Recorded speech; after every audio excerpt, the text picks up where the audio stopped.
तो देखिए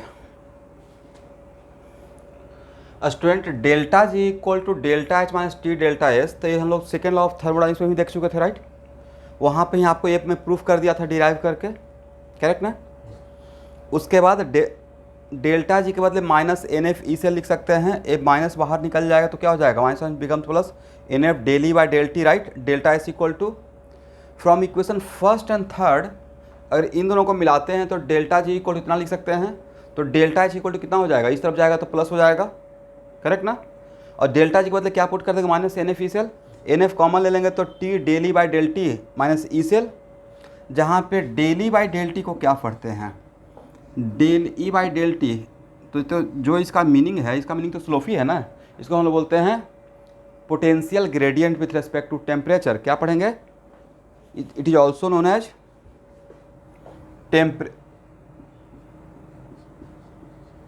temperature coefficient.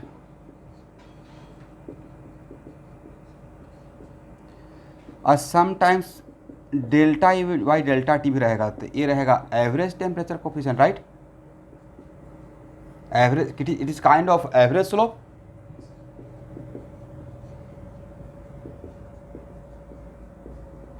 यहाँ तक लिख लीजिए।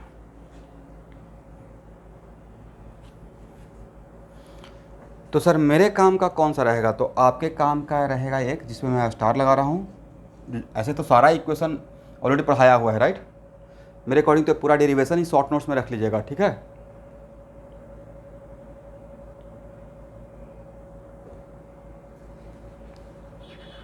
तो स्टूडेंट एक्सरसाइज 9 का क्वेश्चन नंबर 1 बनाइए।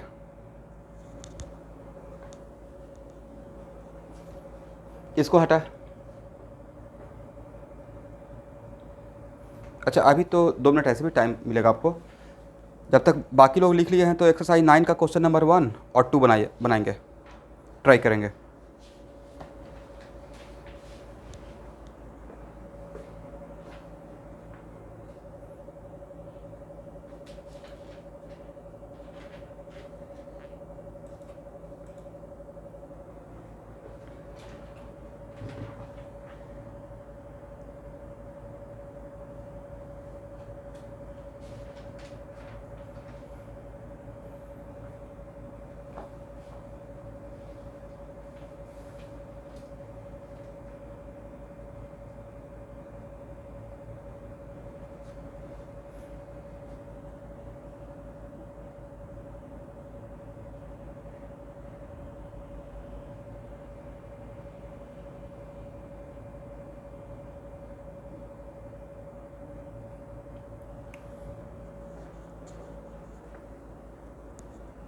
इसको हटाएं।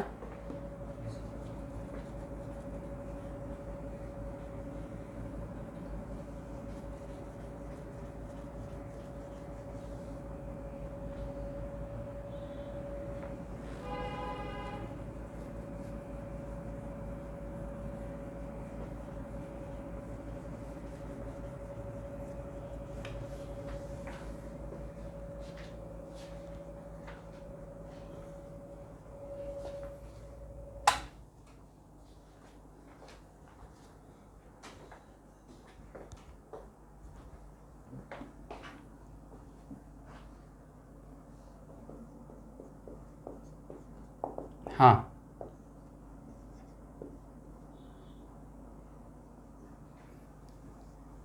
हाँ स्टूडेंट भेज दूंगा। तब तक एचसीवर वगैरह कंप्लीट कीजिए।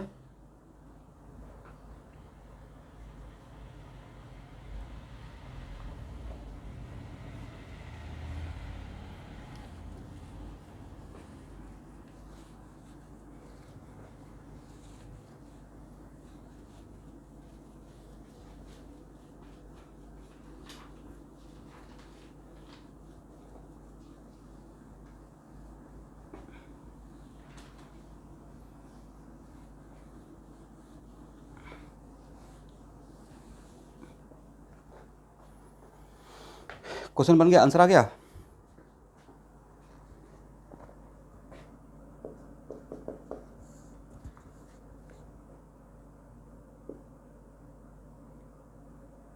नंबर ऑफ इलेक्ट्रॉन एक्सचेंज कितना है, 2 ना। And temperature coefficient del E by del T कितना है, -1.4 इंटू 10⁻⁻⁴ वोल्ट पर डिग्री या पर केल्विन, वाट एवर, एक ही बात यहाँ पे है। Calculate the heat of reaction for the, तो delta H equal to formula क्या था, NF 2 और F का वैल्यू ऐसा सिस्टम लीजिएगा 96500, करेक्ट ना, और 298 और इसका वैल्यू है -1.4 इंटू 10⁻⁻⁴ माइनस ई सेल कितना दिया हुआ है 0.03। इसको सॉल्व कर लीजिए, सारा वैल्यू आपने किस में लिया है, ऐसा ही सिस्टम है, तो आंसर भी जूल में आ जाएगा, आंसर आ जाना चाहिए। एक लाइन का तो प्रॉब्लम था, राइट, प्रॉब्लम एक लाइन का था, लेकिन उसके लिए एक 2 लाइन का फार्मूला तो देखना था, याद रखना पड़ेगा। अब प्लस मैं यहाँ पे सेल रिएक्शन नहीं लिखा हूँ, क्योंकि मुझे पता चल गया कि it is kind of what, Daniell cell, तो इसका तो हम लोग यहाँ से तो स्टार्ट ही किए थे।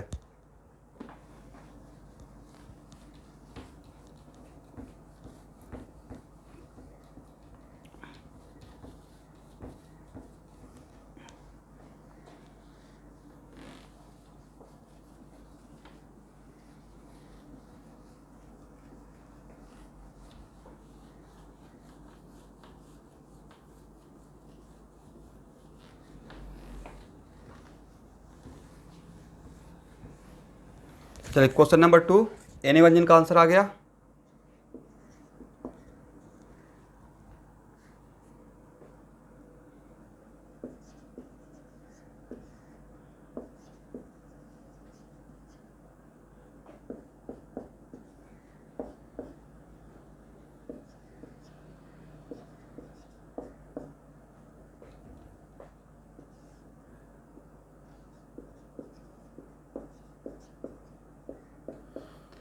देखिए पहले बात तो है कि इसमें सॉल्ट ब्रिज यूज नहीं किया गया, इसका मतलब है कि दोनों के लिए कॉमन आयन चाहिए था, और ऑब्वियसली दोनों के लिए कॉमन आयन चाहिए भी था, Br-, इज इट राइट।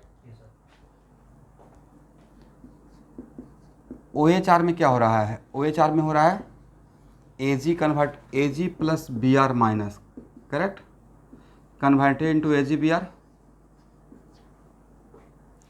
अब प्लस 1 इलेक्ट्रॉन, और RH में क्या हो रहा है एवरीवन, साथ में मरकरी भी तो है, Hg2Br2,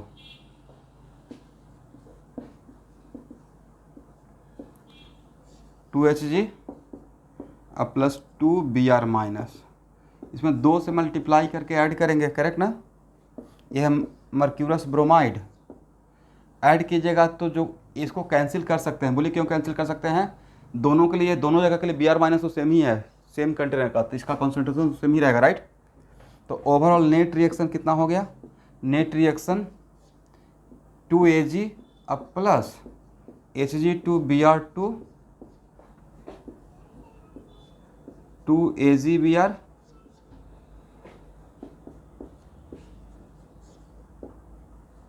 यहाँ तक आ जाइए। How many number of electron exchange,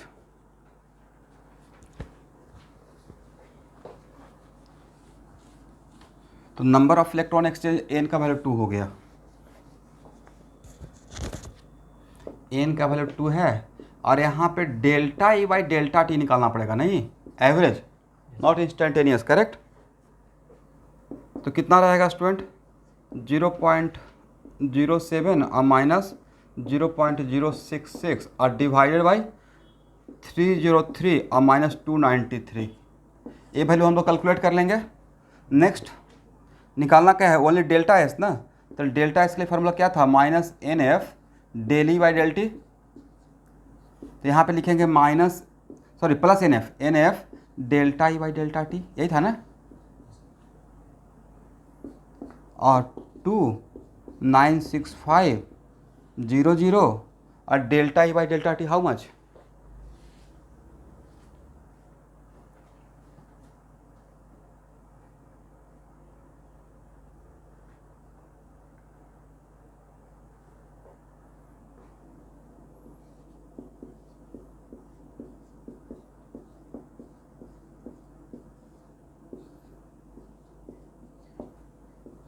तो ये पूरा कैलकुलेट करके देखिए तो आंसर आता है, आंसर है 77.2 जूल।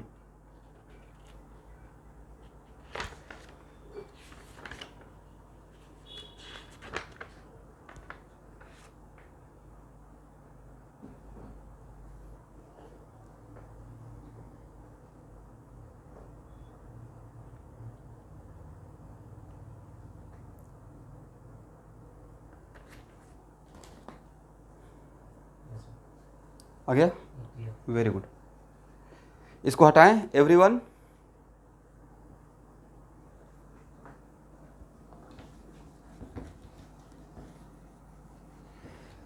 जो थर्मोकेमिस्ट्री थर्मोडायनेमिक्स है वेदांत, तो आप या कोई भी जिनके बच्चे, तो अगर जिनको अगर नीरज कुमार का नहीं मिलेगा ऑब्जेक्टिव का, तो प्लीज़ मुझे एक बार व्हाट्सअप कर दीजिएगा, नहीं होगा तो मैं पीडीएफ बना के शेयर कर दूंगा, ठीक है?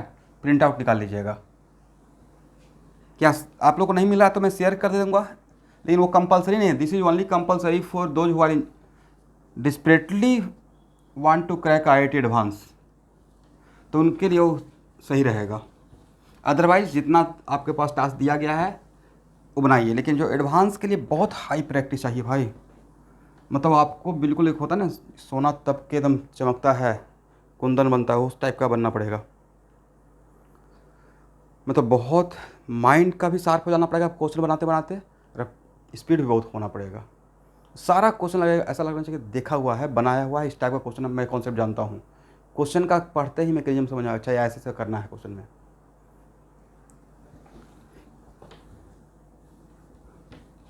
नहीं, वो कुछ रॉन्ग हो गया है, उतना तो महंगा कभी। एक्चुअली मुझे लगता है वो शेयर मार्केट के जैसा हो गया, डिमांड ज़्यादा था, कॉपी था नहीं, इसलिए दाम बढ़ गया, राइट? हाँ, समथिंग कुछ ऐसा ही मुझे भी एहसास हुआ। अदरवाइज वो सब बुक 200-250 का है। और अभी तो पियर्सन पब्लिकेशन वाले यहाँ पे आ नहीं रहे हैं, अदरवाइज वो लोग तो ऐसे ही गिफ्ट में देकर चले जाते हैं। और मुझे मेरा पास जो है वो स्पेसिमेन कॉपी ही है। चलिए मैं उसका खुद ही PDF शेयर कर दूंगा, नो प्रॉब्लम। खाली आज याद दिलाना है, ठीक है? भूलना नहीं है। नहीं तो तुम PDF बनाकर, हाँ। चलिए 77.2 जूल, 77.2 जूल आंसर आ गया। ओके,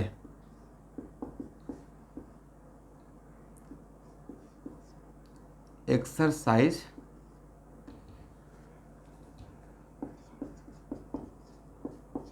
10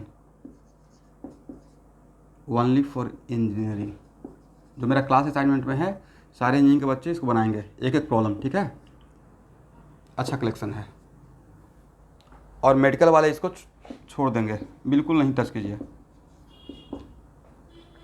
क्लास असाइनमेंट का बात कर रहा हूँ, तो बन जाएगा ना? ये डिस्कस नहीं करूँगा, this is for your work. जितना भी तक पढ़ाया हूँ उस पर बेस्ट है, सब लोग ट्राई कर लेंगे। गौरव भूषण, वेदांग, बर्निल, हो जाएगा ना? ठीक है।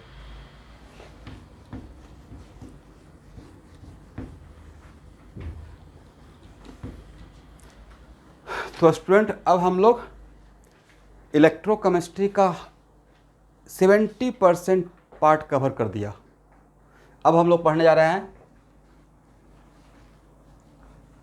इलेक्ट्रोकेमिस्ट्री को 2 पार्ट में डिवाइड किया था ना, electrochemical cell and electrolytic cell, right?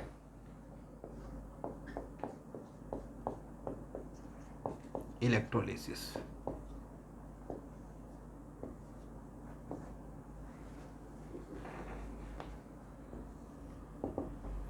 इसमें क्या होगा?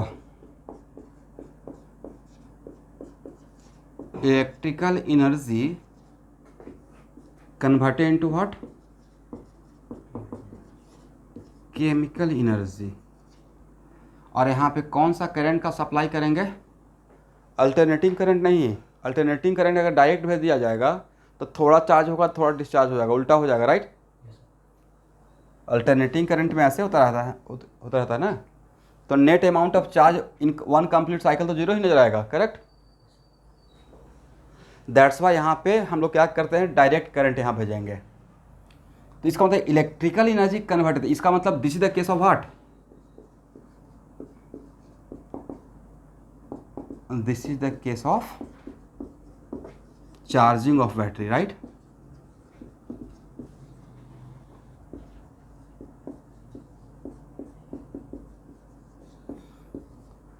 तो स्टूडेंट आप केयरफुली ऑब्जर्व किए होंगे, मेरा जो पढ़ाने का तरीका था उसमें मैं डायरेक्ट नस्ट इक्वेशन पर नहीं आया था इलेक्ट्रोकेमिकल सेल में। पहले मैं आप लोग का हैबिट डाला कि how to construct a cell, कैसे डायग्राम बनाते हैं, how to write down the cell reaction, right. अब क्या है कि उसके बाद जो उस कहीं भी रिक्वायरमेंट होता है सेल रिएक्शन का तो आप खुद काम कर लेते हैं, जी राइट। वैसे ही इलेक्ट्रोलिसिस में सबसे ज़्यादा इम्पॉर्टेंट है कि इलेक्ट्रोलिसिस में कैथोड पे कौन जाएगा और एनोड पे कौन जाएगा, इलेक्ट्रोलिसिस कैसे होगा। बाकी तो इसमें मुझे पता है कि फैराडे फर्स्ट लॉ है, सेकंड लॉ है, सारा कुछ इसी के आसपास घूमेगा, बट उससे पहले ज़्यादा इंपॉर्टेंट है कि हम लोग को कैसे, फॉर एग्जांपल कैसे हम लोग NaCl का अगर इलेक्ट्रोलिसिस करते हैं, इलेक्ट्रोलिसिस मतलब बाई फ्लो ऑफ करंट, तो वो पहले सीखना है। उसका प्रैक्टिस अगर हो जाएगा, इसमें 99% बच्चों को नहीं पता है कि एक्वस NaCl का इलेक्ट्रोलिसिस करेंगे तो रियलिटी में कैसे होता है, रॉन्गली बट करेक्ट मुझे पता है और आप लोग को भी पता है। तो एक लाइन लिखिएगा, there are two type of electrode, there are two types of electrode used in electrolytic cell. There are two type of electrode used in electrolytic cell, not electrochemical cell.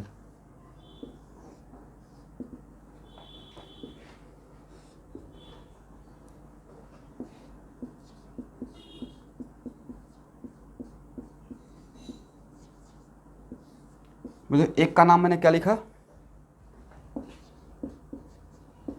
Attackable, और दूसरे का नाम क्या है, non attackable. यहाँ पे एक line लिखिए डिफिनेशन में, the attackable electrode participate in electrode reaction, the attackable electrode participate in electrode reaction, the attackable electrode participate in electrode reaction, comma, they are made up of reactive metals like zinc, copper, silver, etc. They are made up of reactive metals like zinc, copper, silver, etc.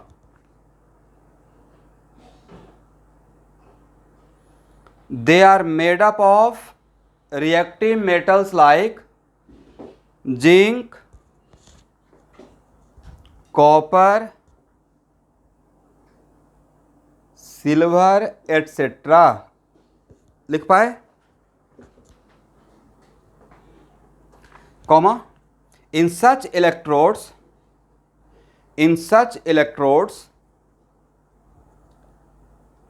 atom of metal get oxidized, in such electrodes atom of metal gets oxidized into the corresponding cation. In such electrodes atom of the metal gets oxidized into corresponding cation which is passed into the solution,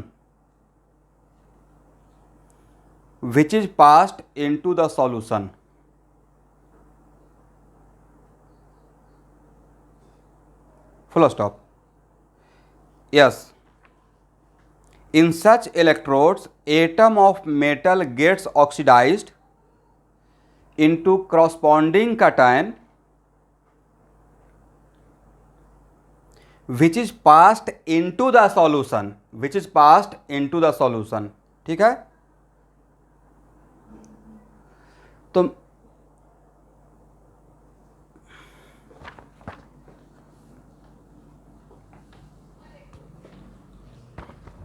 एक बार फिर से मैं बोल रहा हूं, लिख लीजिएगा, लिखिए,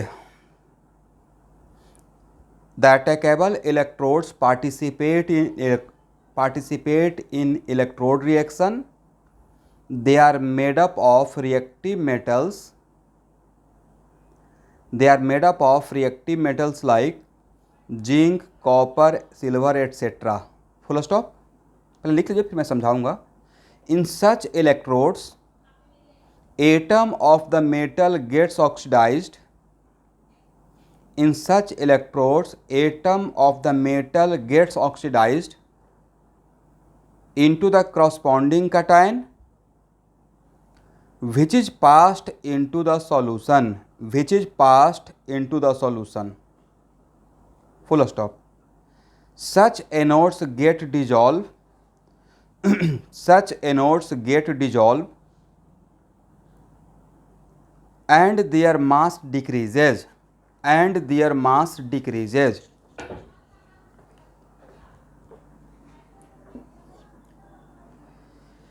यहाँ देखिए स्टूडेंट, ध्यान से सुनिएगा. अटैकेबल इलेक्ट्रोड का मतलब हुआ कि वैसा इलेक्ट्रोलिटिक सेल का प्लेट. इलेक्ट्रोड का मतलब क्या? प्लेट. एनोड नहीं तो कैथोड, राइट. तो वैसा इलेक्ट्रोलिटिक सेल का प्लेट जो एक्चुअल में सेल रिएक्शन में पार्टिसिपेट कर रहा है. और अगर ये प्लेट मेरा मेटल का बना हुआ है और ये सेल रिएक्शन में पार्टिसिपेट कर रहा है, मेटल का लाइक जिंक का बना हुआ है, राइट. अब मैं बोल रहा हूँ कि this plate also involve in cell reaction. तो भाई अगर ये सेल रिएक्शन में पार्टिसिपेट कर रहा है तो जिंक माइनस बनेगा नहीं. कॉमन सेंस की बात है, राइट. मेटल का निगेटिव ऑक्सीडेशन नंबर होगा नहीं, करेक्ट. तो होगा क्या? जिंक यहाँ से Zn2+ बन कर जाएगा, करेक्ट ना. जिंक यहाँ से क्या बन के जाएगा? Zinc converted to Zn2+. Is it right? तो जब जिंक कन्वर्टेड टू Zn2+, तो वैसा मेटल का प्लेट जो रिएक्शन में पार्टिसिपेट कर रहा है तो उसका हम लोग नाम अटैकेबल दे दिए. मतलब उस पर वो रिएक्शन में पार्टिसिपेट कर रहा है, अटैक हो रहा है. लेकिन अगर ये जिंक कन्वर्टेड टू Zn2+, तो एज टाइम पासेस और यहाँ पे जिंक कन्वर्टेड टू Zn2+, इसका मतलब Zn0 से Zn2+ हो रहा है. तो मतलब ऑब्वियसली ऑक्सीडेशन हो रहा है. ऑक्सीडेशन होने के वजह से इसका नाम एनोड बोल रहा हूँ, right. Red at cat, reduction always cathode पे होता है, तो ऑक्सीडेशन ऑलवेज कहाँ पे होगा? एनोड पे, राइट. तो यहाँ का जिंक सॉल्यूशन में जा रहा है तो इसका मास इंक्रीज करेगा या डिक्रीज करेगा? एज टाइम पासेस मास डिक्रीज करेगा. तो वही बात मैंने इतना मेहनत करके बोला, ठीक है. तो अटैकेबल का जस्ट उल्टा क्या नाम हो गया? Non attackable. तो what the meaning of non attackable? Sir इस अगर ऐसा इलेक्ट्रोड रहेगा जो सेल रिएक्शन बस वो किसी पर्पस के लिए है बट वो सेल रिएक्शन का पार्ट नहीं है, तो क्या एज टाइम पासेस उसका मास डिक्रीज या इंक्रीज करेगा या रिमेन कांस्टेंट? मान लेते हैं कि आप लेट अस सपोज ग्रेफाइट का रॉड बना दिए. Graphite is not the part of the reaction, तो उसका मास सर 10 kg का रॉड बनाए तो 10 kg ऑलवेज रहेगा. हाँ, उसके ऊपर कुछ जाकर डिपॉजिट करेगा बट ग्रेफाइट तो नहीं कम ज़्यादा होगा. तो एक लाइन लिख लीजिए नॉन अटैकेबल के लिए. Non attackable electrodes do not take part in electrode reaction. Non attackable electrode do not take part in electrode reaction as they are made up of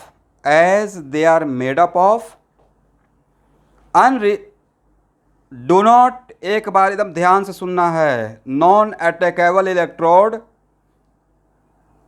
do not take part in electrode reaction. Is it participate in electrode reaction? नाम ही उल्टा बोला हुआ था. Do not take part in electrode reaction as they are made up of unreactive element, as they are made up of unreactive elements like platinum, gold, graphite, etc. ठीक है ना. Such electrodes do not dissolve. Such electrodes do not dissolve and their mass remains constant. And their mass remains constant.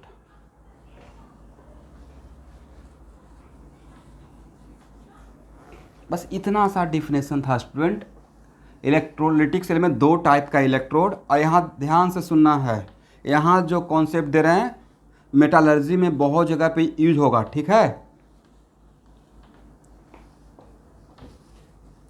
और metallurgy में एक method होता है electro refining method. Metallurgy में एक मेथड होता है, कौन सा? Electro refining method. For example इसको ऐसे चीज़ों को मानिए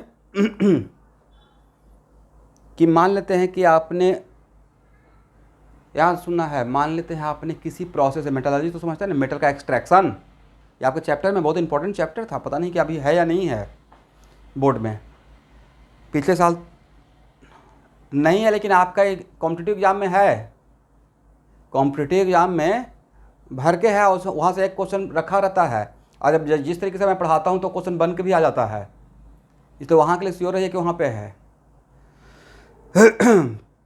तो और प्लस भाई मेटालर्जी रिएक्शन नहीं होकर भी है, तो सर ये तो बहुत खराब बात हो जाएगा कि आप बोल रहे हैं नहीं है और फिर बोल रहे हैं। फॉर एग्जाम्पल मेटालर्जी में सोडियम का एक्सट्रैक्शन पढ़ना था, राइट। अब मेटालर्जी नहीं है, सोडियम तो पढ़ना है, बातों को समझिए। तो सोडियम जब पढ़ते रहेंगे तो उसका एक्सट्रैक्शन में डाउन प्रोसेस ऐसे भी पढ़ाना पड़ता है, जब पढ़ेंगे ना सोडियम का प्रिपरेशन कैसे कहाँ से बनेगा, राइट। तो मेटालर्जी में नहीं पढ़े तो चीज़ों को ऐसे ना पकड़ के, they are very wise people, ऐसे ना पकड़ के ऐसे आपको कर रहे हैं कि ऐसे देख लीजिएगा, क्योंकि हर जो भी एल्युमिनियम पढ़ाएंगे तो उसका एक्सट्रैक्शन तो पढ़ेंगे ना उस चैप्टर में। पहले क्या होता था कि मैं मेटालर्जी पहले पढ़ा देता था, और जब एल्युमिनियम का एक्सट्रैक्शन, जब एल्युमिनियम चैप्टर पढ़ाना स्टार्ट करता था तो ठीक है स्टूडेंट ये तो मेटालर्जी में पढ़ लिए हैं तो उसी को यहाँ पे लिख लीजिएगा, अब उसी बात को वहाँ पे पढ़ाना पड़ेगा। Is it right? चलिए अब यहाँ पे थोड़ा सा एक डेमो देता हूँ। आप एक जनरल टर्म सुने हैं, रोल्ड गोल्ड ज्वेलरी, मतलब फॉल्स ज्वेलरी, जो देखने में सोना जैसा लगता है, गोल्ड के जैसा, लेकिन एक्चुअली ओके जो भी गोल्ड है, मतलब नहीं मुझे नहीं पता है, बट हो सकता है कि तांबे पे या एल्युमिनियम पे ऊपर से सोना चढ़ाया हुआ हो, सोने का पानी, उसको हम लोग बोलते हैं उसका सिल्वर, या आप बोलते हैं सिल्वरिंग ऑफ मिरर, राइट। तो समथिंग लाइक दिस। यहाँ देखिए एक थोड़ा सा डेमो देते हैं।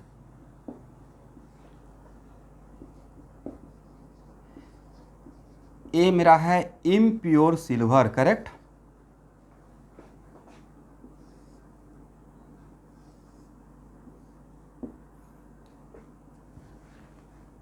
ड्रॉ कीजिएगा, क्लास स्टार्ट हो गया है। और ये है प्योर सिल्वर, ठीक है स्टूडेंट।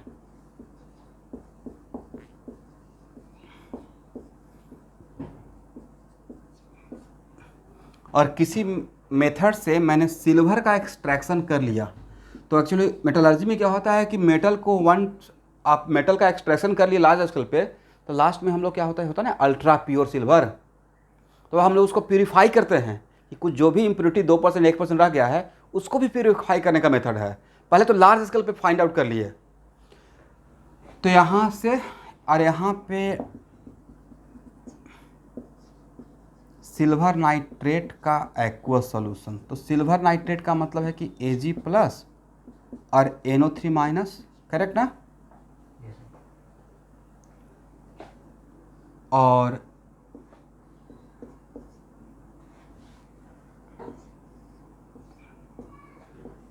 इसको आउटसोर्स ना, आउटसाइड से पावर बैटरी से कनेक्ट कर दिए, तो अब इसका हायर पोटेंशियल हो गया और इसका लोअर पोटेंशियल, करेक्ट ना।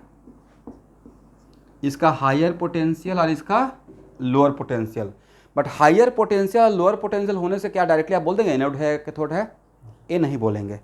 लेकिन एक्चुअल में यहाँ पे देखिए इस प्लेट पे ए हो रहा है, Ag converting into Ag plus, अब प्लस इलेक्ट्रॉन, तो यहाँ का सिल्वर, यहाँ देखिए यहाँ का प्योर सिल्वर, यहाँ का silver atom silver plus ion में कन्वर्ट हो गया और सॉल्यूशन में चला गया, राइट। तो ये कौन सा स्टेप हुआ, OHR, करेक्ट ना। और यहाँ पे जो सॉल्यूशन में आया वो जाके यहाँ पे डिपॉजिट हो जाएगा,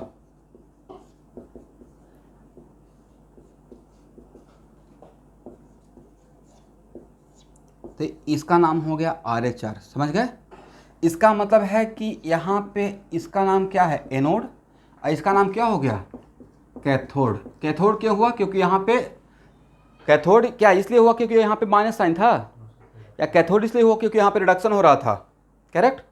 और एनोड, इसका मतलब एक चीज़ तो ये समझ में आ गया कि इलेक्ट्रोलिसिस के प्रोसेस में, जिसमें आउटसाइड से इलेक्ट्रिसिटी का फ्लो करा रहे हैं, ये इलेक्ट्रिसिटी प्रोड्यूस नहीं कर रहा आउटसाइड से, तो इलेक्ट्रोलिसिस में, इलेक्ट्रोलिटिक सेल में, anode at higher potential and cathode at lower potential, right.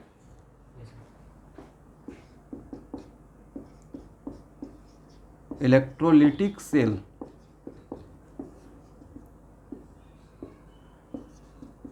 में anode at higher potential and cathode at lower potential. But electrochemical cell में जस्ट उल्टा था, नहीं मतलब इसमें इसका साइन प्लस है, इसका sign minus, but electrochemical cell में क्या था, फिजिबल होने के लिए, स्पॉन्टेनियस इलेक्ट्रोकेमिकल सेल के लिए सर उल्टा था, एनोड का साइन माइनस दे रहे थे और कैथोड का साइन प्लस दे रहे थे। Is it right? ओके। तो अब यहाँ देखिए, ध्यान से अगर देखेंगे तो ये मेरा इम्प्योर था, तो यहाँ का silver converted to silver plus, यहाँ का सिल्वर सोल्यूशन में जा रहा है और यहाँ से फिर इस पे जाकर डिपॉजिट हो रहा है। तो यहाँ जो डिपॉजिट हो रहा है तो इसका मास डिक्रीज करेगा, इस रॉड का मास इंक्रीज करेगा, इज इट राइट? बट यहाँ जो कंटिन्यूअसली जो सिल्वर डिपॉजिट होगा वो इम्प्योर सिल्वर रहेगा या प्योर सिल्वर मिलते रहेगा?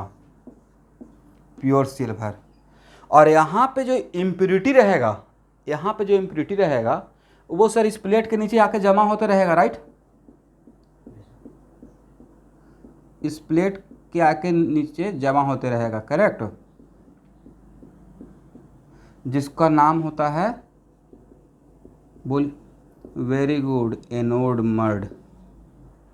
इसको फेंकते नहीं हैं, ये ऑब्जेक्टिव है आईआईटी का, कहीं मिल जाएगा आपको, मुझे अभी तक याद है। इसमें रहता है highly precious metal like platinum and gold. Impurity भी है वो प्लेटिनम और गोल्ड है, राइट? तो प्लेटिनम और गोल्ड को तो फेंकेंगे नहीं। तो क्वेश्चन यही पूछा गया था कि in the process of purification of silver by electrolytic method, ये मेटलर्जी का क्वेश्चन है, जो एनोड मड बनता है, that anode mud contain what? Platinum and gold. मतलब इम्प्योरिटी भी क्या है? प्लेटिनम और गोल्ड है, नहीं?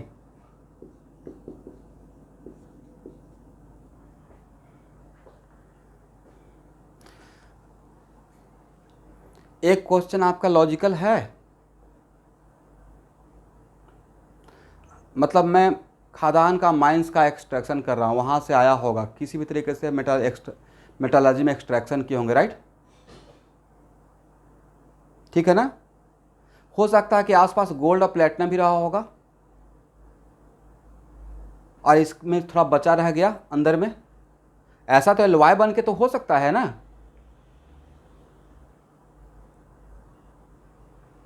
इसलिए यहाँ पे एज ए इम्प्योरिटी, मैं नहीं बोल रहा हूँ, नहीं होगा तो इसको गूगल कर लीजिएगा आज क्लास के बाद। तो एक्चुअल में यहाँ पे जब इसका इम्प्योर सिल्वर रहता है, उसको जब हम लोग करते हैं इलेक्ट्रो रिफाइनिंग, तो जो इम्प्योरिटी रहता है दैट कंटेन प्लेटिनम और गोल्ड, ठीक है? तो इसमें एलवाई तो सिल्वर के साथ हो सकता है some amount of platinum gold मिला होगा, जहाँ पे उस मिलता होगा, जहाँ पे सपोज कीजिए तो वहाँ पे आसपास गोल्ड और सिल्वर प्लेटिनम भी रहा होगा, some amount, correct? Impurity is platinum and gold, ये याद रखिएगा। In the electrolysis of what, in the purification of silver by electrolytic method, this method is called what? Electrolytic method. इसमें जो anode mud मिलता है, जो इम्प्योरिटी रहता है वो यहाँ पे जमा होता है, that is called anode mud. It contain what? Platinum and gold. इसको हटाएं तो जस्ट यहाँ देखिएगा, इसका मतलब है कि यहाँ पे इलेक्ट्रिसिटी का फ्लो ऐसा हो रहा है, करेक्ट? और इलेक्ट्रिक करंट का फ्लो ऐसे होगा, सर्किट कंप्लीट हो रहा है, तो इलेक्ट्रॉन का फ्लो कैसे हो रहा होगा? ऐसे ही हो रहा होगा ना, ठीक है? इसको हटाएं।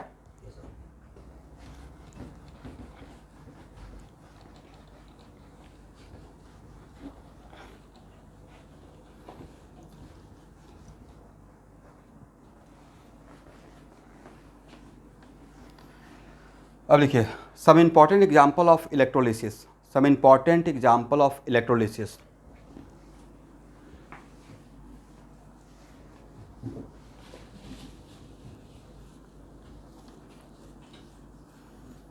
तो पूरा चैप्टर जितना पूरे चैप्टर में न्यूमेरिकल्स जितना इम्पोर्टेंट नहीं है एवरीवन, ध्यान से सुनिएगा मैं क्या बोल रहा हूँ।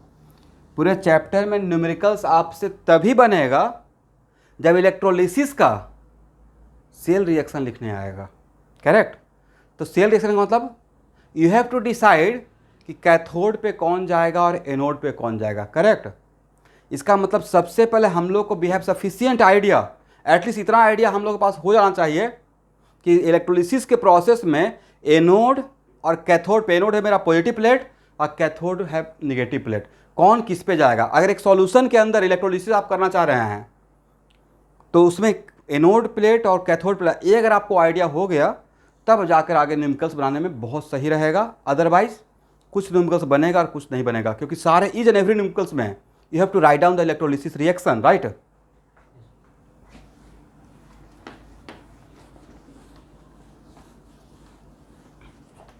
First example,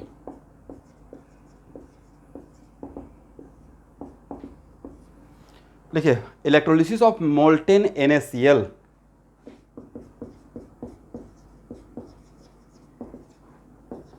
electrolysis of molten NaCl।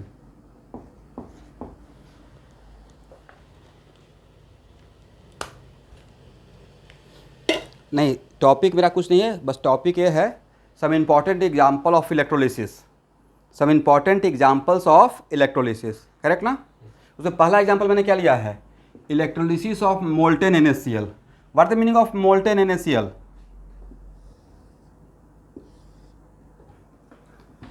Molten NaCl का मतलब है कि NaCl in liquid form, molten form, but not a single drop of water, otherwise इसको एक्वस NaCl बोलते हैं, राइट। मोल्टेन NaCl का मतलब क्या होगा एवरीवन? सर मोल्टेन NaCl का मतलब है कि NaCl जो सॉल्ट है उसका लिक्विड फॉर्म, मतलब वहाँ पे सिर्फ Na प्लस रहेगा और Cl माइनस रहेगा in liquid form. But molten NaCl का मतलब आज के बाद एक्वस NaCl नहीं समझना है। उसका मोल्टेन फॉर्म मतलब उसका लिक्विड फॉर्म, मतलब उसको मेल्टिंग पॉइंट क्रॉस करके 1000 डिग्री पे उसको लिक्विफाइड फॉर्म में लाए हैं, इज इट राइट? देखिएगा जैसे कंपनी में जो ग्लास वगैरह बनता है तो जो सिलिका सैंड है ना, सैंड कितना स्ट्रॉन्ग मटेरियल है, उसको लिक्विफाइड फॉर्म में लेकर आते हैं पिघला कर, ठीक है। उसको फिर प्योरीफाई करते हैं, अलग अलग प्रोसेस आ जाता है, तब जब ग्लास का कंस्ट्रक्शन होता है। ग्लास जब बनता होगा तो ऑब्वियसली उसका एक लिक्विड फॉर्म आता होगा, उसको हम लोग सॉलिडिफाई करते होंगे, राइट। तो यहाँ देखिए एक्चुअल में it is very important to note that तो a higher potential, a lower potential, correct ना स्टूडेंट। ये मेरा है क्या एनोड और ये मेरा है कैथोड। तो मेरा रिएक्शन करने का तरीका रहेगा कि देखिए अभी मेरे सॉल्यूशन में कितना आयंस है, तो सर मेरे सॉल्यूशन पे तो 2 ही आयन है, Na प्लस है एंड Cl माइनस है। तो इन दोनों आयन के बीच में ही तो रेस रहेगा कि कौन कहाँ जाएगा, राइट। थर्ड आयन है क्या? तो भाई Na प्लस कहाँ जाएगा? तो Na प्लस सर ये तो पॉजिटिव आयन है ना, तो ये तो जाएगा निगेटिव प्लेट पे, राइट। और Cl माइनस कहाँ जाएगा? ये निगेटिव आयन है तो जाएगा पॉजिटिव प्लेट पे, करेक्ट ना। इसका मतलब सॉल्वेंट क्या है एवरीवन? सर सॉल्वेंट नहीं है, प्योर NaCl ही है, molten NaCl, right. Is it any solvent present? भाई पहले कॉन्सेप्ट क्लियर कर लीजिए। मैं बोलूँगा मोल्टेन आयरन, फिर क्या बोलिएगा? सॉल्वेंट क्या है? What the meaning of molten iron? Molten copper, तो मोल्टेन NaCl मतलब लिक्विड फॉर्म में NaCl है, तो इसका मतलब NaCl को हम लोग ब्रेक कर लिक्विफाइड फॉर्म में कर दिए। तो लिक्विफाइड फॉर्म में करने के बाद Na प्लस पहले NaCl सॉल्ट पार्टिकल, राइट, एक दूसरे के साथ जुड़ा हुआ है सॉलिड स्टेट में। सॉलिड स्टेट भी तो पढ़ रहे हैं, रॉक सॉल्ट स्ट्रक्चर में उसका NaCl का जो स्ट्रक्चर होता है उसका नाम है रॉक सॉल्ट, राइट, उस फॉर्म में है। सॉलिडिफाइड फॉर्म में, लेकिन जब उसको हीट कर रहे हैं तो बिखर गया, टूट गया, लिक्विड फॉर्म में चला गया, राइट। Na+NCl, आइस का मोल्टेन फॉर्म लिक्विड वाटर। अब क्या बोलेगा सर, सॉल्वेंट क्या है, प्योर लिक्विड है भाई, राइट। इसलिए मोल्टेन फॉर्म का मतलब उसी चीज कंपाउंड का सॉलिड, उसी कंपाउंड का सॉलिड फॉर्म का लिक्विड फॉर्म, राइट। तो यहां पे मेरे लिक्विड में दो ही आयंस है ना, Na+NCl-। तो अकॉर्डिंग टू, अब इन दोनों आयन के बीच में रेस है कि कौन किस प्लेट पे जाएगा। तो according to your point of view Cl- goes at which plate, Cl- दोबारा यहां जाएगा, कॉमन सेंस अप्लाई कीजिए सर, नहीं जाएगा, क्योंकि यहां ऐसे भी छोड़िए उतना, Cl- यहां अगर यहां पे गया तो उसको रिडक्शन करना पड़ेगा। वी नो दैट क्लोरीन का मिनिमम ऑक्सीडेशन नंबर -1 होता है, अब रिडक्शन होकर -2 तो होगा नहीं, राइट। और ये यहाँ जाकर अगर गया Na+, तो इसको ऑक्सीडेशन करना पड़ेगा। सोडियम का जनरली ऑक्सीडेशन स्टेट +1 ही रहता है, +2 बहुत मोस्टली, +2 +3 +4 ये सब सोडियम का यहाँ अर्थ में पॉसिबल नहीं है। +5 +6 तो +11 तक जा सकता है, जिसको हम लोग प्लाज्मा स्टेट बोलते हैं, बट यहाँ पे नहीं पॉसिबल है। तो यहाँ पे जो हम लोग का सिलेबस का पार्ट है उसमें सोडियम का मैक्सिमम ऑक्सीडेशन नंबर कितना मानते हैं, +1, राइट। या इस पॉइंट ऑफ व्यू से, मैंने इसका मतलब रेडॉक्स के पॉइंट ऑफ व्यू से चीज़ों को समझ गए। दूसरा इलेक्ट्रिक फील्ड के पॉइंट ऑफ व्यू से भी तो समझ जाएंगे। ये हायर पोटेंशियल का प्लेट है, लोअर पोटेंशियल, तो इलेक्ट्रिक फील्ड का डायरेक्शन ये रहेगा, करेक्ट। फिजिक्स के पॉइंट ऑफ व्यू से अगर देखते हैं तो इलेक्ट्रिक फील्ड का डायरेक्शन ये है, तो इस पर फोर्स किधर लगेगा, उल्टा, और इस पर फोर्स किधर लगेगा, इधर। इसका मतलब इसका फ्लो इस प्लेट की तरफ होगा और इसका फ्लो इस प्लेट की तरफ होगा, राइट। इसका मतलब है कि एनोड पे कौन जाएगा, एनोड के रिएक्शन को ही हम लोग बोलते हैं ऑक्सीडेशन हाफ रिएक्शन, ठीक है। तो एनोड पे कौन जाएगा सर, एनोड पे जाएगा Cl-, और Cl- जाकर वहाँ पे क्या करेगा सर, हाफ Cl2 और plus electron, is it right. और कैथोड पे कौन जाएगा एवरीवन, सर कैथोड पे जाएगा सोडियम, करेक्ट, और इलेक्ट्रॉन गेन करके बनता है सोडियम। अब यहाँ देखिए, ध्यान से सुनिएगा। तो लास्ट में जब आपको मेटलर्जी पढ़ाते रहेंगे तो सोडियम का एक्सट्रैक्शन का यही मेथड है। मेटलर्जी का, सोडियम का मेटलर्जी आपको पढ़ा दिया, बस ओनली डिफरेंस ये है कि सोडियम का एक्सट्रैक्शन का मेटलर्जी अगर पढ़ाते रहते तो पूरा उसका कंप्लीट सेटअप का डायग्राम बनाते कि देखिए ऐसा इक्विपमेंट्स रहता है कंपनी में बड़े स्केल पे। बट रिएक्शन यही होता है, सोडियम का एक्सट्रैक्शन मोस्टली मोल्टेन NaCl से करते हैं। किससे करते हैं, मोल्टेन NaCl। और टेम्परेचर, सोडियम बहुत अल्कली मेटल और सॉफ्ट मेटल, राइट। तो अगर कितना हाई टेम्परेचर है सर, इतना हाई टेम्परेचर है कि उस टेम्परेचर पे ये लिक्विड फॉर्म में है, जस्ट इमेजिन। तो उस टेम्परेचर पे जो यहाँ पे सोडियम जाकर बनता है वो वेपर के फॉर्म में रहता है। उसको एक ऐसे कैप लगा रहता है, घर में देखे ना मॉडर्न किचन जिसमें एक चिमनी लगा रहता है, राइट। वैसा ही कैप लगा रहेगा, वहाँ से सोडियम वेपर ऊपर जाएगा, उसको कलेक्ट करके कहीं पे सॉलिडिफाई करते हैं। और यहाँ पे इस प्रोसेस को एक्चुअल में, मेरा इलेक्ट्रोकेमिस्ट्री में काम इतना सही था, बट यहाँ पे जान जाइए। तो इस सोडियम का ये जो प्रोसेस है एक्सट्रैक्शन का, यहाँ से जो सोडियम हम लोग को मिलता है, इस प्रोसेस का नाम है down process. Down process of extraction of sodium, समझ गए।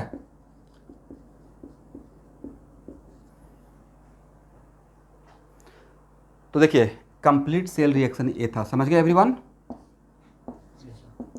तो यहाँ पे आपको कुछ कंफ्यूजन हुआ क्या कि कौन कहाँ पे जाएगा। तो नेक्स्ट क्वेश्चन, सर ए भी गैस के फॉर्म में और ए भी वेपर में हो सकता है आपस में मिल जाए और फिर से बॉर्न-हाइबर साइकिल हो जाए। बॉर्न-हाइबर साइकिल में ही होता है ना, बॉर्न-हाइबर साइकिल समझ रहे हैं, कहीं पे पढ़ाए थे, राइट। ये कंबाइन होकर NaCl बन जाए तो उसके लिए अलग से सेटअप किया रहता है। ए जिस प्लेट पर निकलता है उस प्लेट को पूरा ढक दिया जाता है, मतलब इसका कांटेक्ट फिर सोडियम के साथ नहीं रहता है, सोडियम वेपर के साथ, वो अलग जाके जमा होगा और ये अलग जमा होगा। बट अभी हम लोग को इससे मतलब नहीं कौन कहाँ जा रहा है, क्योंकि हम लोग अभी तो मेटलर्जी नहीं पढ़ रहे हैं, राइट। तो this is my complete cell reaction. तो ये सबसे आसान एग्जाम्पल मिल गया था, electricity of molten NaCl, correct. इसको हटाएं।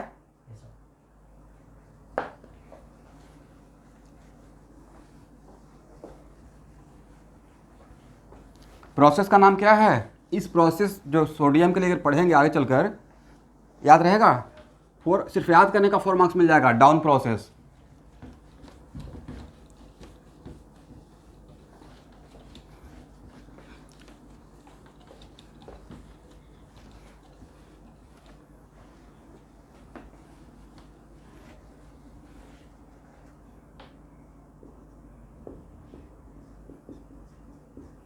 सेकेंड एग्जाम्पल,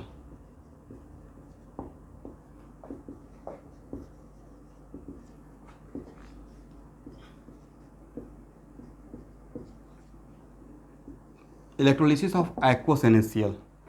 आप लोग सबसे पहले ट्राई कीजिए 2 मिनट, कैथोड पे क्या जाएगा और एनोड पे क्या जाएगा और ओवरऑल रिएक्शन क्या होगा। Do it fast. अब मैं क्या लिखा हूँ, एक्वस NaCl ना, मोल्टेन NaCl या एक्वस NaCl? Aqueous NaCl। सब लोग ट्राई करेंगे।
हो गया ना?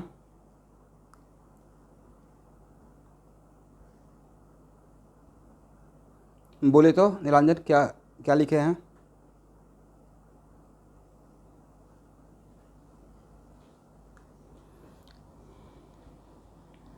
पूरा रिएक्शन समझाइए, कैसे कैसे किए हैं, मैं सुन रहा हूँ।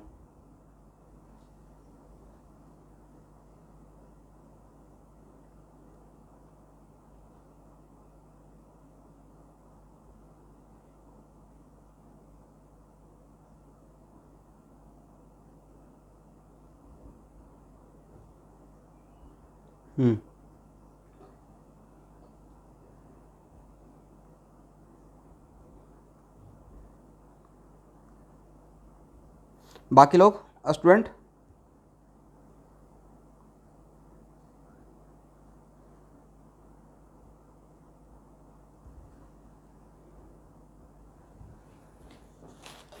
चलिए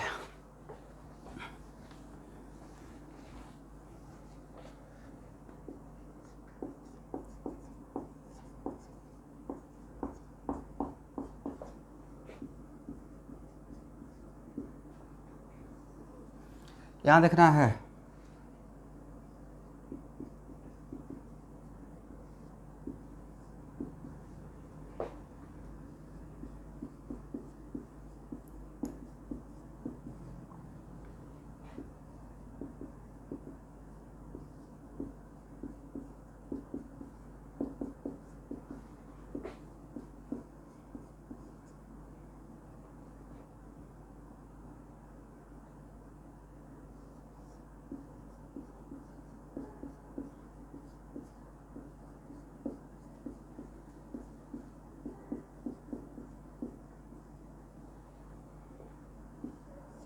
कौन कौन लोग ए सोचे हैं?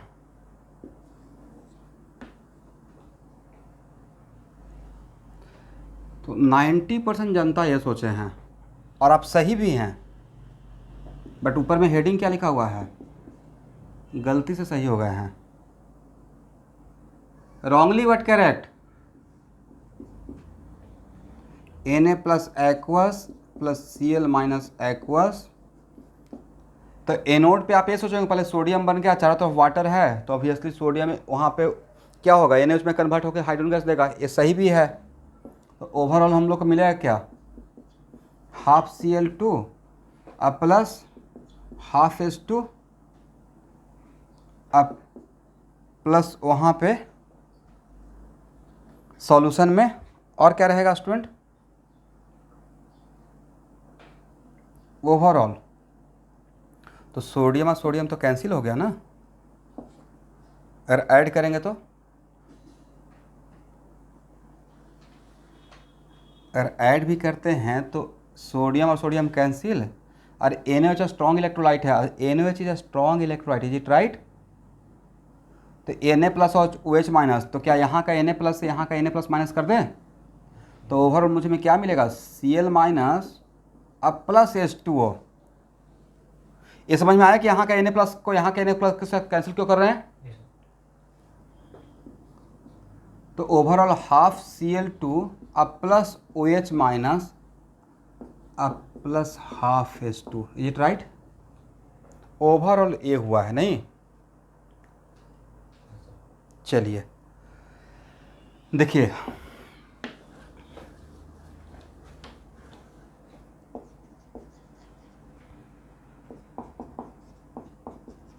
Correct situation.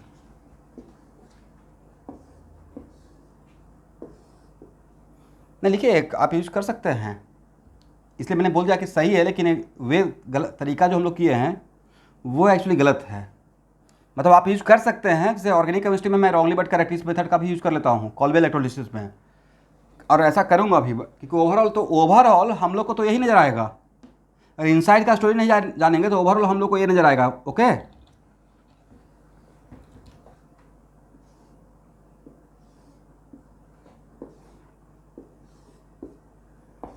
अब सोचना कैसे है वो देखिए, यहाँ देखिए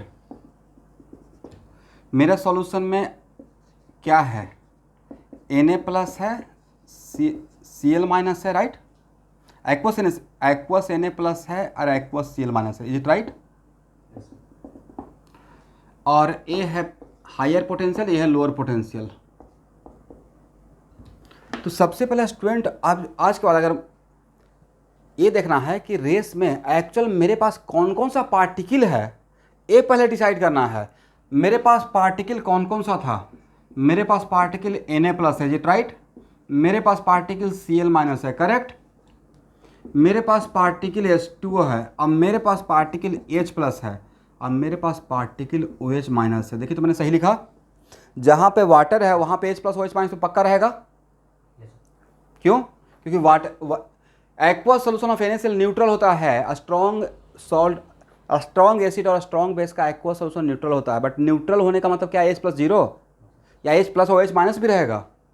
इसका मतलब है कि भाई मेरे हाथ में इतना पार्टिकल था और इन सारे पार्टिकल के बीच में रेस होगा कि कौन कहाँ जाएगा, करेक्ट? और ये जनरली डिसाइड कैसे होता है? तो अब यहाँ पे मेरे पास हाउ मेनी पार्टिकल्स? 5 पार्टिकल, जिसमें हम लोग H प्लस और OH माइनस को इग्नोर कर रहे हैं। बोलिए इग्नोर करने का वजह? Due to very low concentration, correct? मान लेते हैं जहाँ पे लाखों का भीड़ है उसमें आप एक हैं, आपके ग्रुप का 10 ही लोग हैं और दूसरे ग्रुप का 1 लाख लोग हैं, 1 करोड़ है, और कहीं पे अप्रोच करना है तो आपके ग्रुप का पहुँचने का चांस बहुत कम रहेगा, राइट? वैसे ही अगर यहाँ पे Na प्लस Cl माइनस और वाटर H प्लस और OH माइनस की बात किया जाए, ये तो next question sir, H plus OH minus कहाँ से आया? तो जहाँ वाटर है वहाँ पे H प्लस OH माइनस रहेगा, बट इसको इग्नोर कर रहे हैं। इग्नोर करने के पीछे वजह क्या दिए? Due to very low concentration, is it right? तो अब मेरे पास कौन बचा रेस में जाने के लिए? Na plus Cl minus and water, correct? समझ गया स्टूडेंट?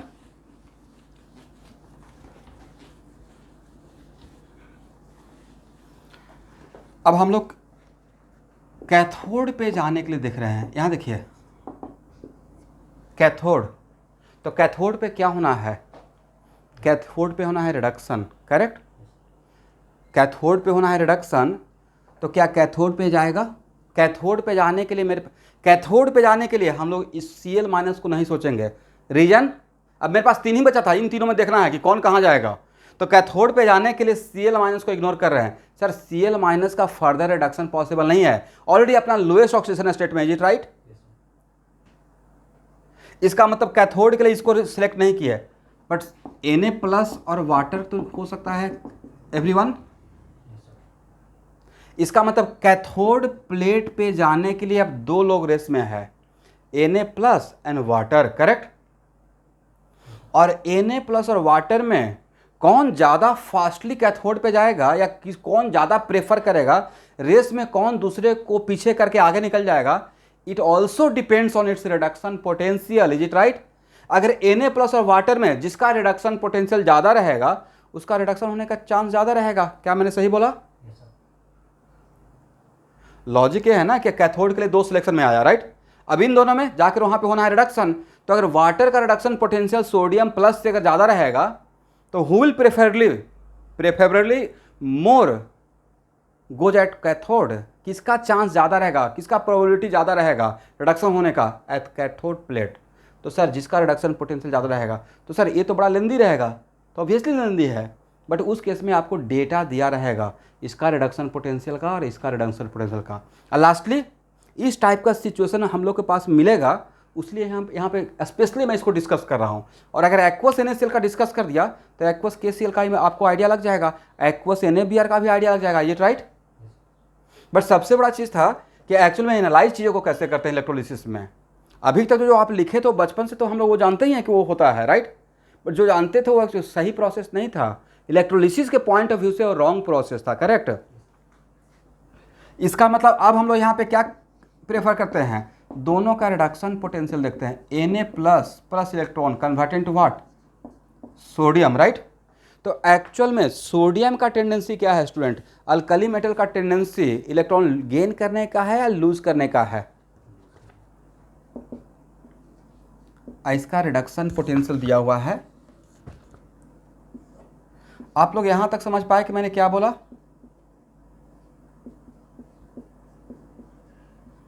इसका वैल्यू दिया हुआ -2.71 वोल्ट।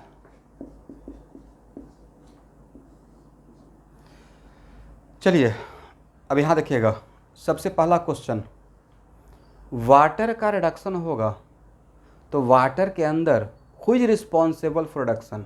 वाटर का रिडक्शन हो रहा है, वाटर ओवरऑल मॉलिक्यूल का रिडक्शन होने जा रहा है, राइट। बट वाटर के अंदर भी रिडक्शन होने के लिए क्या ऑक्सीजन रिस्पॉन्सिबल रहेगा? होना है वाटर एज ए फैमिली का रिडक्शन, बट उसके अंदर जो ऑक्सीजन है सर उसका रिडक्शन नहीं करेंगे। जैसे कोई पूछेगा reduction of water then which element are responsible, hydrogen या ऑक्सीजन, तो सर ऑक्सीजन तो ऑलरेडी -2 में है, लोएस्ट में पहुंचा हुआ है। ऑक्सीजन का -2 से -3 होगा क्या? इसका मतलब एक ऑब्जेक्टिव बन गया ना कि आज के बाद अगर वाटर मॉलिक्यूल का रिडक्शन होगा देन उसके लिए ऑक्सीजन रिस्पॉन्सिबल नहीं रहेगा, उसके लिए हाइड्रोजन रिस्पॉन्सिबल रहेगा, राइट। और हाइड्रोजन रिस्पॉन्सिबल रहेगा तो हाइड्रोजन का +1 से 0, इसका मतलब वाटर का रिडक्शन आज के बाद करेंगे तो हाइड्रोजन गैस मिलेगा। बोले तो क्या मिलेगा? हाइड्रोजन गैस, समझ गए।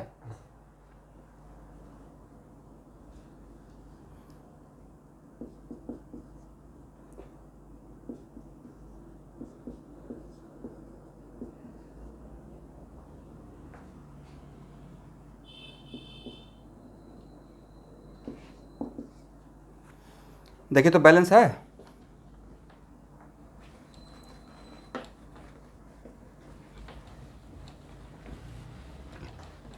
इलेक्ट्रोलिसिस में हाफ सेल का बैलेंस, और आपको हाफ सेल का बैलेंसिंग भी सिखाया था आयन इलेक्ट्रॉन मेथड में।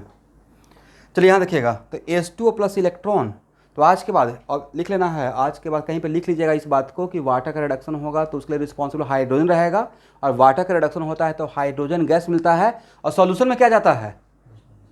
OH-, correct. इसका मतलब it is very important to note that water का रिडक्शन होगा तो as time passes solution becomes more and more basic due to production of OH minus, correct ना?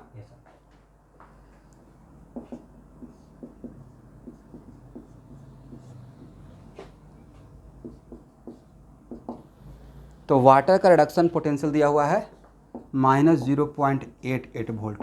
तो बोलिए किसका रिडक्शन पोटेंशियल बड़ा वैल्यू है? इसका मतलब है कि अकॉर्डिंग टू रिडक्शन पोटेंशियल इसको रिजेक्ट करेंगे और इसको सेलेक्ट करेंगे, राइट? इसका मतलब कैथोड में 2 चांस था, बट किसको नहीं करेंगे और किसको करेंगे? इसे नहीं करेंगे और इसे करना है। Is it right?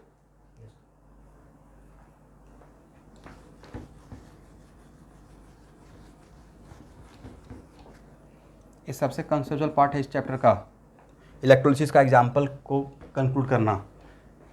ये सब सीख लिए तो बाकी इसके बाद का लाइफ बहुत आसान है और बहुत इंटरेस्टिंग है।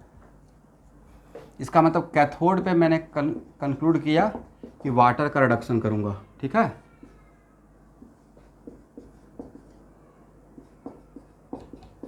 क्या डायरेक्टली ऐसे लिख दें 2 से मल्टीप्लाई करके? चलिए अब एनोड के लिए, एनोड पे जाने के लिए कौन कौन रेस में है?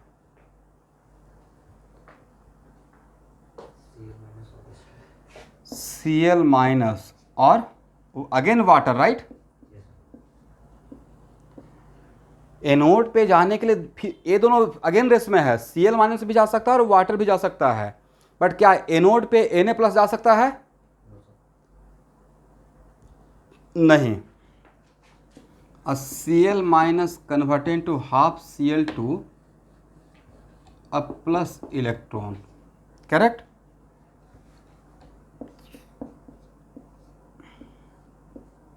And H2O converted to what?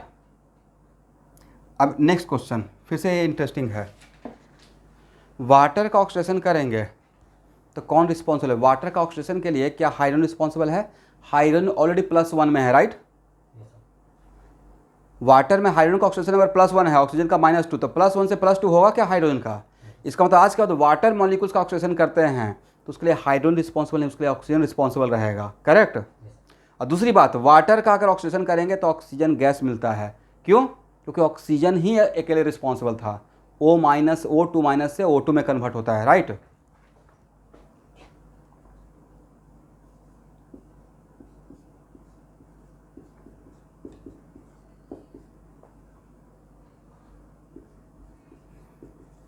देखिए तो मैंने सही लिखा। किसी को भी डाउट है तो n फैक्टर निकाल के देख लीजिएगा। किसी को भी डाउट है तो वाटर का n फैक्टर निकालिए। n फैक्टर ऑफ वाटर, यहाँ देखिए n फैक्टर ऑफ वाटर के लिए क्या लिख सकते हैं?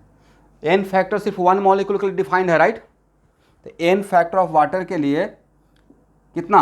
α1 ना, और चेंज सिर्फ किसका हो रहा है? ऑक्सीजन का। तो 0 -2, इज इट राइट? कितना आया? 2 ना। इसका मतलब कि 1 वाटर मॉलिक्यूल्स कितना इलेक्ट्रॉन का लॉस करेगा? 2। तो मैंने यहाँ पे 2 से मल्टीप्लाई कर दिया, इससे 4 लिखा था, समझे? और ऐसे भी 1 मॉलिक्यूल के लिए जितना इलेक्ट्रॉन इन्वॉल्व रहेगा वो उतना ही उसका n फैक्टर होता है। तो 2 वाटर मॉलिक्यूल के लिए 4 इलेक्ट्रॉन, तो 1 वाटर मॉलिक्यूल के लिए 2 इलेक्ट्रॉन। ये भी तो एक न्यूट्री मेथड बताया था, राइट? एनीवे, यहाँ तक समझ में आ गया? तो next question, what it is very important to note that water का ऑक्सीडेशन अगर होगा और एज टाइम पास है then your solution becomes what? Basic या more and more acidic? More and more acidic, correct? अब नेक्स्ट क्वेश्चन है कि sir मेरे पास एनोड के लिए 2 रिएक्शन है, कौन सा रिएक्शन होगा, कौन सा रिएक्शन नहीं होगा? इसको हटाएं।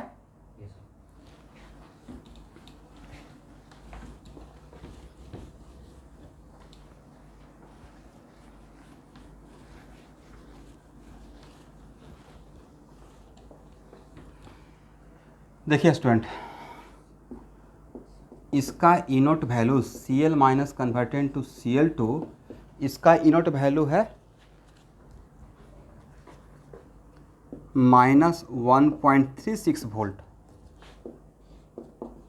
और H2O कन्वर्टेड टू O2 इसका ऑक्सीडेशन पोटेंशियल का वैल्यू है -1.23 वोल्ट, करेक्ट ना? तो according to oxidation potential of water and oxidation potential of Cl minus, किसका ऑक्सीडेशन पोटेंशियल स्लाइटली ज़्यादा है?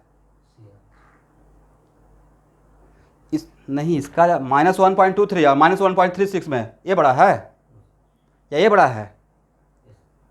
किसका ऑक्सीडेशन पोटेंशियल बड़ा है? वाटर का ऑक्सीडेशन पोटेंशियल ज़्यादा है।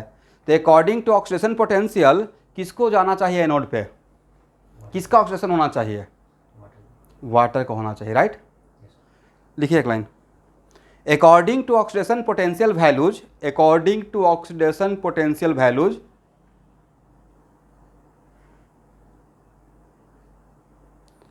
Oxidation of according to oxidation potential values oxidation of water should be take place at anode according to oxidation potential values oxidation of water should be takes place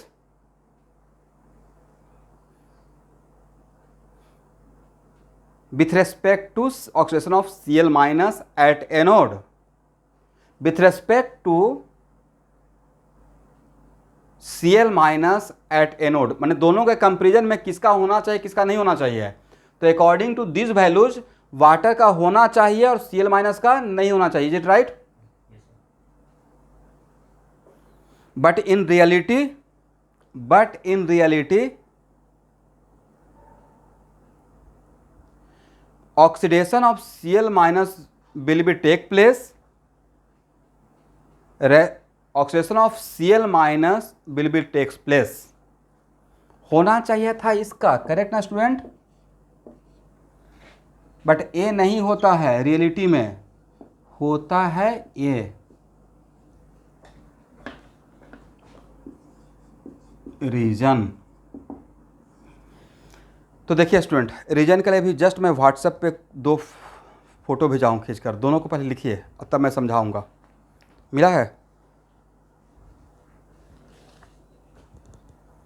2 point 2 अलग अलग जगह पे, पहले एक में note करके होगा, ए minimum EMF is required for, उस चीज़ को लिखिए, उस पैराग्राफ को, और नीचे भी एक लिखा फोटो खींच के भेजा होगा, यहाँ से यहाँ तक और यहाँ से यहाँ तक लिखना है। मिला है एवरीवन? दोनों को लिखिए, फिर मैं समझा पाऊंगा।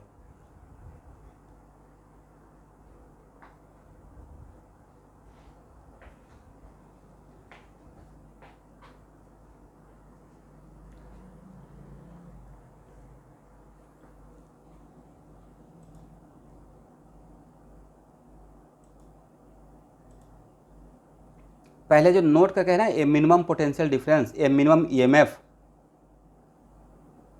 उसको लिखिए।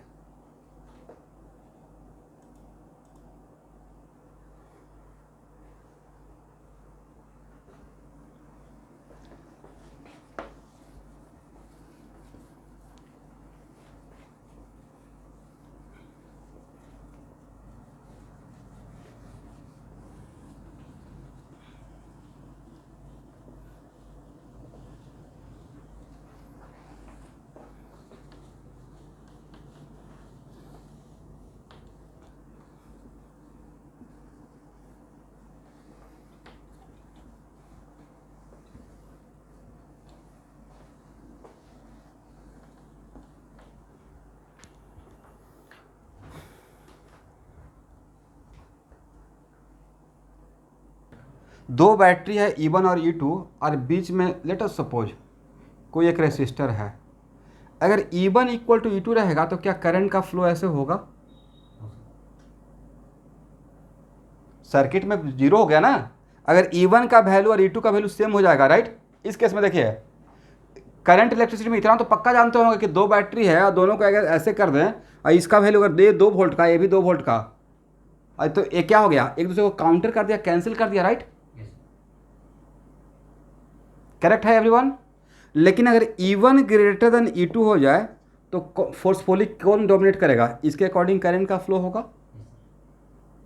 और अगर E2 ग्रेटर देन E1 रहे, E2 ग्रेटर देन E1, तो इसके अकॉर्डिंग होगा, राइट।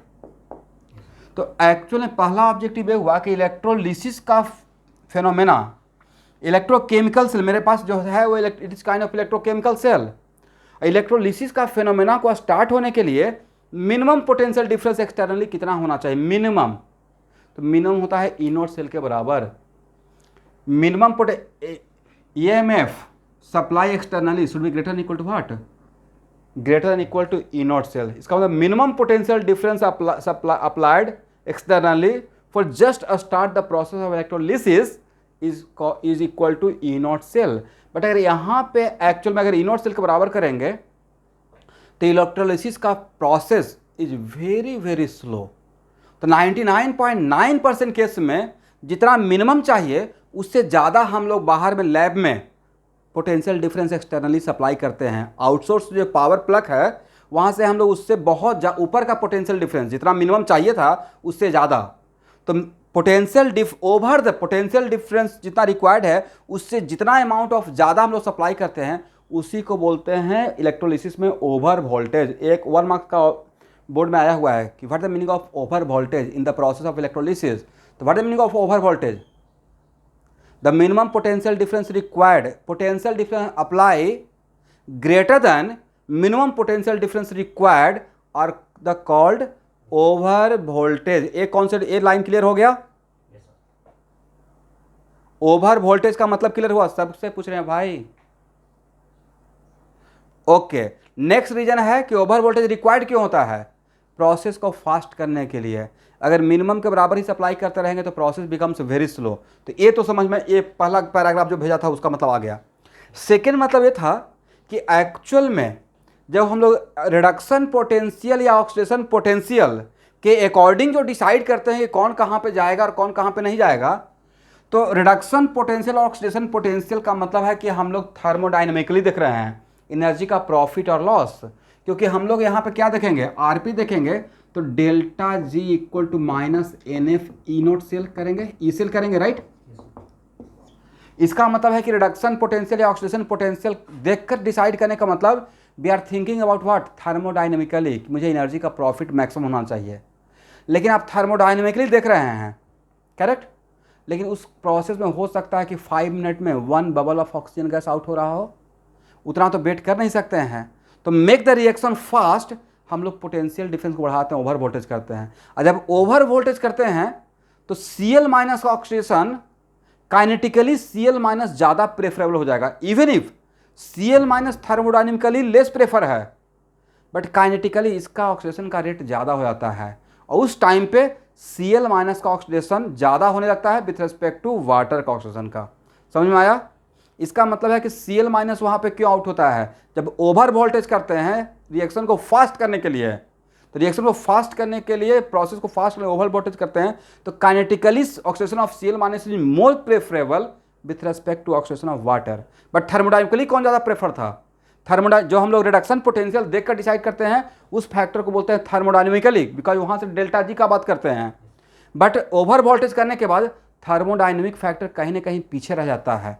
उसके पीछे का एक और वजह था, इन दोनों के ऑक्सीडेशन पोटेंशियल में बहुत बड़ा गैप नहीं था, और बहुत एक सिग्निफिकेंट डिफरेंस रहता तब ये थर्मोडाइनमिकली और काइनेटिकली दोनों में बाटल आगे निकल जाता, बट बहुत ज़्यादा डिफरेंस नहीं था। लास्टली, ये मेरे हाथ में और आपके हाथ में तो है नहीं, आप तो एक्सपेरिमेंट कर रहे हैं। आपने पोटेंशियल डिफरेंस बढ़ाया, ओवर वोल्टेज किया, आपको पता चला कि होना चाहिए था वाटर ऑक्सीडेशन हो रहा है Cl माइनस का, तो रीजन क्या रहा होगा? इसका मतलब kinetically rate of reaction oxidation का, 1 मिनट, इसका ऑक्सीडेशन का रेट ऑफ रिएक्शन ज़्यादा फास्ट होगा with respect to water, correct. तो this is a whole scene, correct. जो आपने लिखा है उसका सिचुएशन ये है। इसका मतलब है कि थर्मोडाइनमिकली ये इसको होना चाहिए था, बट ओवर वोल्टेज के ड्यू पॉइंट ऑफ व्यू से जब हम लोग ओवर वोल्टेज कर दिए रिएक्शन को फास्ट करने के लिए, उसमें ए होता है और ए नहीं होता है। This is the correct reason. Okay everyone,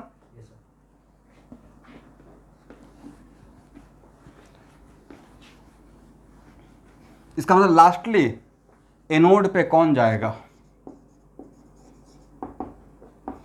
Cl minus convert into what, half Cl2 a plus electron. और कैथोड पे कौन जा रहा था एवरीवन, बोले वाटर ना, S2 अ प्लस क्या था 2OH माइनस, और यहाँ पे 2 इलेक्ट्रॉन, इसमें 2 से मल्टीप्लाई कर लीजिए और ऐड कर दीजिए, ये है मेरा overall net reaction, net reaction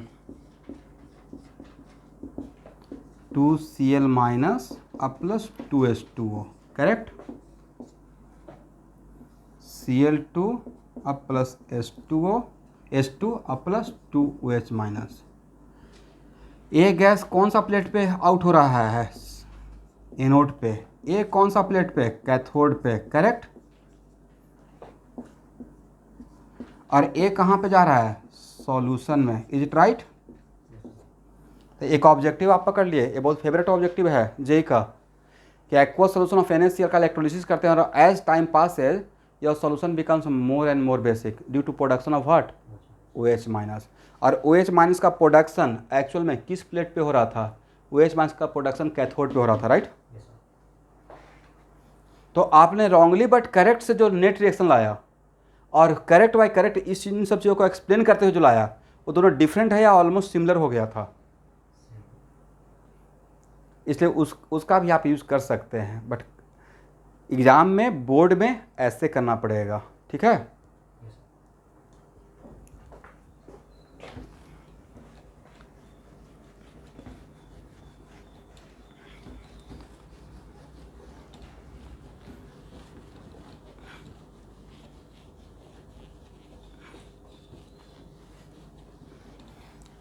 इसका मतलब है स्टूडेंट की सिमिलरली फॉर बेटर प्रैक्टिस आप इलेक्ट्रोलिसिस ऑफ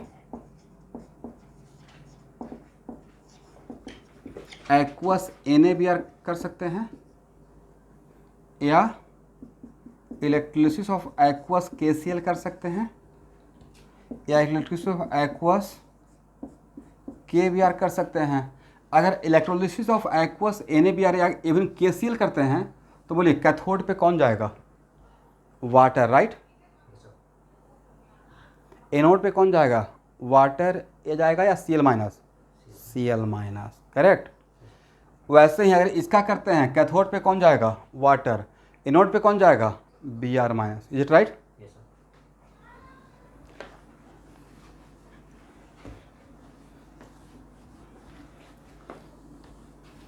अब हेडिंग दीजिए।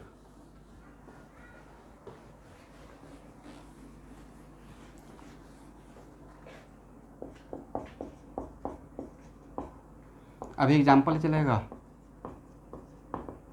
Electrolysis of pure water. तो नेक्स्ट क्लास इलेक्ट्रोकेमिस्ट्री के क्लास में पहले हम लोग इलेक्ट्रोलिसिस में पूरा पकड़ बना लेंगे। मोटा मोटी 10 या 12 ऐसा रिएक्शन रहता है जहाँ पे अगर आप जिसका आपको आइडिया मोटा मोटी हो जाएगा तो बाकी का आप कर लेंगे, ठीक है? बस एक मोमेंटम आपको देने का रिक्वायरमेंट है, क्योंकि सबसे ज़्यादा एफर्ट मुझे एक्वस NaCl में लगता था, क्योंकि हम लोग अभी से पहले जो जानते थे वो आप सही जानते थे, बट वो थोड़ा रॉन्ग प्रोसेस था इलेक्ट्रोकेमिस्ट्री के पॉइंट ऑफ व्यू से। ये जो हम लोग डिसाइड किए, कंक्लूड किए, पार्टिकल कितना है, रेस में कौन आगे है, किस प्लेट पे जाने के लिए कौन कौन है, वाटर का ऑक्सीडेशन होगा तो क्या होगा, वाटर का रिडक्शन होगा तो क्या कौन सा गैस बनेगा, राइट? वाटर का ऑक्सीडेशन होगा तो कौन उसमें अंदर में एलिमेंट रिस्पॉन्सिबल रहेगा। इतनी सारे बातों का हम लोग को नॉलेज होना पड़ेगा। तो आप लोग इसका तैयारी करके आइएगा, मतलब प्रैक्टिस कीजिएगा, ट्राई कीजिएगा। मैं यहाँ से ही स्टार्ट करूँगा, ठीक है? मिलते हैं 6:30 में।